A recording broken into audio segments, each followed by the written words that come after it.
Secular اور liberal lobby کی Sindh assembly میں مذہب کی تبدیلی کے بل پر ذلت آمیز ناکامی کے بعد اب ان کی پناہ گاہ اور ٹھکانہ شیریں مزاری کی وزارت انسانی حقوق بن گئی۔ پاکستان کو بدنام کرنے کی ایسی تمام کوششیں ضائع ہو رہی تھیں جو میڈیا میں بیٹھے ہوئے سیکولر لبرل گماشتوں نے چند ایک جھوٹے مقدمات تراش کر پھر انہیں خبروں کی مین ہیڈ لائن بنا کر ایسا تاثر قائم کرنے کی کوشش کی تھی کہ جیسے پاکستان میں مسلمان بندوقیں اٹھائے چاروں جانب گھوم رہے ہیں اور ہندوؤں کو پکڑ پکڑ کر مسلمان بنا رہے ہیں۔ وہ الزام جو کبھی برے صغیر پاک و ہند میں مسلمانوں کی 800 سالہ حکمرانی کی تاریخ میں متعصب ترین اسلام دشمنوں نے بھی نہیں لگایا تھا۔ پاکستان کے سیکولر لبرل بددیانت طبقے نے عالمی اور بھارتی ایجنڈے اور خاص طور پر اپنے خبث باطن کے طور پر میڈیا کی حد تک لگا دیا۔ یہی وجہ ہے کہ شیریں مزاری کی انسانی حقوق کی وزارت کی پر سندھ اسمبلی میں اس بل کی نامنظوری کے صرف 40 دن کے اندر ایک پارلیمانی کمیٹی بنائی گئی جس کے نام میں خاص طور پر جبری مذہب کی تبدیلی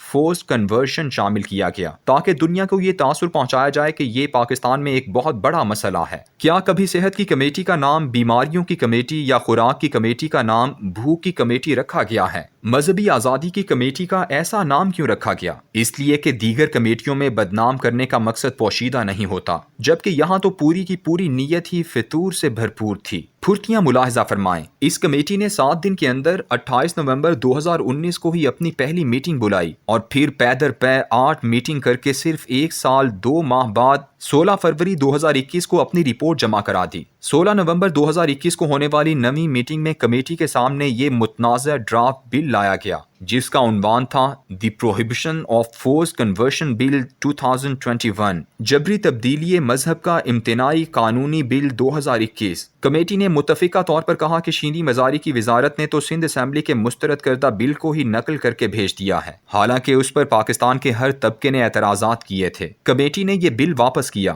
اور 5 دن کے اندر دوسرا بل پیش کرنے کو کہا گیا۔ اگلی میٹنگ 8 فروری 2021 کو منعقد ہوئی اور ڈھٹائی کا عالم یہ تھا کہ اسی بل کو چند الفاظ اور فل سٹاپ کامے بدل کر دوبارہ پیش کر دیا گیا۔ اس ڈھیٹ پن کے جواب میں کمیٹی نے بل کو دوبارہ وزارت انسانی حقوق کو بھیجا اور ساتھ لکھا فور فردر انسائٹ، یعنی مزید بصیرت کے لیے۔ لیکن کمیٹی کو کیا علم کہ جہاں سیکولر لبرل تعصب ہو وہاں بصیرت غائب ہو جاتی ہے۔ اس رپورٹ کے بعد یہ کمیٹی اپنی مدت پوری کر کے ختم ہو گئی اور سینیٹر لیاقت علی خان ترکئی کی سربراہی میں نئی کمیٹی بنا دی گئی، لیکن کمیٹی کا نام وہی رہا۔ حیرت ہے کہ ان تمام ممبران اسمبلی اور اراکین سینٹ کو اس نام پر کبھی کوئی حیرانی نہیں ہوئی۔ نئی کمیٹی کا ایک اجلاس 30 جولائی 2021 کو منعقد ہوا جس میں موصوفہ شیریں مزاری اور مذہبی امور کے وزیر نور الحق قادری نے بھی شرکت کی۔ اس میٹنگ میں یہ متنازع بل پیش ہوا اور 3 ممبران لال چند، جے پرکاش اور رمیش کمار نے زور دیا کہ اس بل کو فوری طور پر اسمبلی میں پیش کیا جائے۔ اقلیتی کمیشن کے اراکین نے کہا کہ ہمیں 18 سال سے کم عمر میں اسلام قبول کرنے پر سخت اعتراضات ہیں، کیونکہ ایسا ہوا تو پھر یہ فوراً شادی پر منتج ہو جایا کرے گا۔ بل کے بارے میں وزیر مذہبی امور نور الحق قادری نے کہا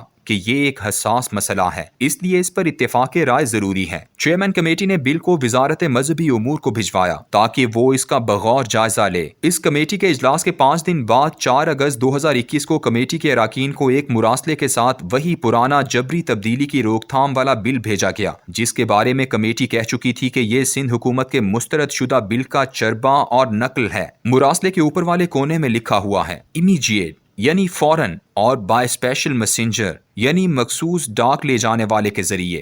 گویا یہ بل کمیٹی میں اجتماعی طور پر پیش کرنے کی جرت نہ ہوئی بلکہ تمام ممبران کو علیحدہ علیحدہ ان کے گھروں اور دفاتر میں تقسیم کیا گیا۔ عمران خان صاحب کی وزارتی ٹیم کے کچھ اعلیٰ دماغ اراکین کو ایسے معاملات میں بہت جلدی بھی ہوتی ہے، مگر وہ عوامی رد عمل کے خوف سے اپنی اس حرکت کو خفیہ بھی رکھنا چاہتے ہیں۔ سندھ اسمبلی میں سر عام مسترد کردہ بل کو دوبارہ منظور کروانے اور وہ بھی اسے قومی سطح پر قانون کا درجہ دلوانے کی سازش انہی وزیروں کے دماغ کا نفرت انگیز پھوڑا تھا، ورنہ سندھ میں زرداری، بلاول بھٹو، شیری رحمان اور رضا ربانی جیسے سیکولر لبرل سیاسی رہنماؤں کا اس معاملے میں حشر دیکھ کر بھی یہ وزراء اگر مخلص ہوتے تو کبھی بھی عمران خان کو اس آگ میں کودنے کا مشورہ نہ دیتے، لیکن ان کا تو ایجنڈا ہی اور ہے۔ یوں لگتا ہے انہوں نے عمران خان کو عوامی سطح پر ذلیل و رسوا کرنے کا پورا بندوبست کر رکھا ہے۔ اس بل کا آغاز ایک جھوٹ پر مبنی فکرے سے ہوتا ہے۔ The government of Pakistan is obligated to fulfill its commitment under International Convention on Civil and Political Rights and International Convention convention of economic culture and social rights. حکومت پاکستان کی ذمہ داری ہے کہ وہ عالمی کنونشن برائے سول اور سیاسی حقوق اور عالمی کنونشن برائے معاشی و معاشرتی اور سوشل حقوق کی پاسداری کرے۔ وزارت قانون اور وزارت انسانی حقوق کی جہالت کا عالم یہ ہے کہ یہ دونوں کنونشن نہیں بلکہ کووننٹ یعنی عہد نامہ ہیں۔ یہ دونوں عہد نامے 16 دسمبر 1966 کو اقوام متحدہ کے اجلاس میں منظور ہوئے۔ ان دونوں میں کسی آرٹیکل میں کہیں یہ درج نہیں کہ کس عمر سے پہلے آپ مذہب تبدیل نہیں کر سکتے، بلکہ ایسے معاملات کا ذکر تک نہیں ہے۔ لیکن اسی جھوٹی وجہ تسمیہ کی بنیاد پر اس بل کی شق نمبر 5(2) کے تحت اگر کوئی 18 سال سے کم عمر لڑکا یا لڑکی اسلام قبول کرتا ہے تو قانون اسے مسلمان تسلیم نہیں کرے گا۔ ان دونوں عہد ناموں پر یورپ اور امریکہ جیسے لاتعداد ممالک نے بھی دستخط کیے ہیں۔ ان میں سے کسی ایک ملک میں بھی ایسا قانون نہیں ہے کہ کوئی لڑکا یا لڑکی 18 سال سے پہلے مذہب تبدیل نہیں کر سکتے۔ شاید ان عالمی عہد ناموں کی انگریزی کی خصوصی سمجھ صرف شیریں مزاری کی وزارت انسانی حقوق کو حاصل ہے۔ ان سیکولر لبرل حضرات کی مہربانی ہے کہ آج اس اسلامی ملک میں ایک 18 سال سے کم عمر لڑکی یا لڑکے کو گھر سے بھاگنے کی تو اجازت ہے، اسے والدین کی بجائے دارالامان بھیجا جاتا ہے، لیکن مسلمان ہونے والے لڑکے یا لڑکی کو اس قانون کے مطابق واپس پنڈتوں کے حوالے کیا جائے گا جو اسے پھر ہندو ہونے پر قائل کریں گے۔ بل چونکہ اب وزارت مذہبی امور کے پاس ہے اس لیے ان کی سفارشات کا انتظار رہے گا، لیکن ایسی ہی خاموشی، رازداری اور سازش سے پہلے خواجہ سراؤں کے نام پر ہم جنس پرستی کی سرپرستی کا بل منظور کروایا گیا، گھریلو تشدد کا بل پیش کیا گیا۔ تجربے کی بنیاد پر خوف یہی ہے کہ اس بل کے ساتھ بھی کہیں ایسا نہ ہو جائے، لیکن ایسا کرنے سے یہ وزراء حضرات پاکستان کے اسلامی تشخص کا کچھ نہیں بگاڑ سکیں گے، البتہ عمران خان کے عوامی مستقبل کو مکمل تاریک ضرور کر دیں گے۔ خان صاحب، آپ کی وزارت میں 4 وزراء ایسے ہیں کہ اگر وہ اپنی سازشوں میں کامیاب ہو گئے تو آپ اور آپ کے امیدواران اگلے الیکشنوں میں عوامی اجتماعات منعقد کروانا تو دور کی بات ہے، لوگوں کا سامنا تک نہیں کر سکیں گے۔ اس 4 کے ٹولے کو آپ بخوبی جانتے ہیں۔ ختم شد۔